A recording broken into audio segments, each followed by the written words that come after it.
Special greetings to you all. Here standing in front of you is Azania Sobandu. I'm a grade 10A learner in Newell High School. I have a dream.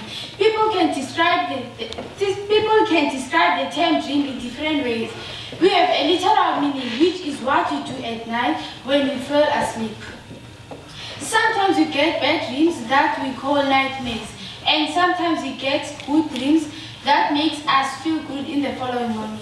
Another way of defining a dream is figuratively, which is when people dream of what they wish to become or how they wish things to become.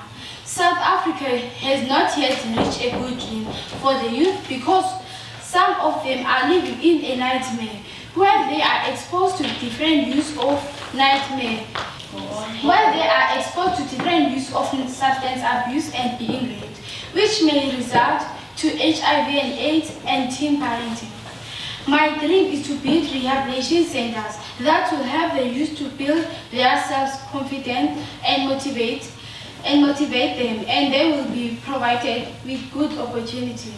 Everyone has a dream, and it is always up to one to make sure that they make their dream a reality. You have to dream big in order to succeed in life. Looking at my peers, they are living in a nightmare, and it pains me to see what they go through due to substance abuse and high rates of pregnancy. Substance abuse is a problem faced by a lot of people, including the youth. The rate at which substances are being used in our communities is so high, and it has led to an increase in crime rates.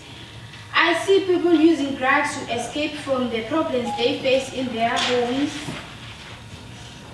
The use of substance abuse affects their mind and changes the way of thinking. Some girls use sex to get material things that they need. Guys undermine girls and use them as sexual objects, which often leads to people being raped. Hence, the rate of HIV and AIDS is high. Now, HIV and AIDS is epidemic. South Africa is facing different challenges.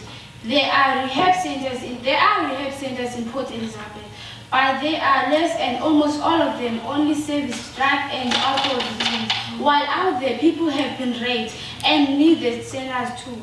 In my center, victims will get someone that can help them to get better and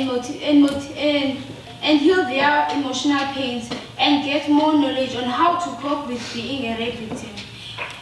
I hope that if my dream gets fulfilled, many victims will get help and they will come out of their shells.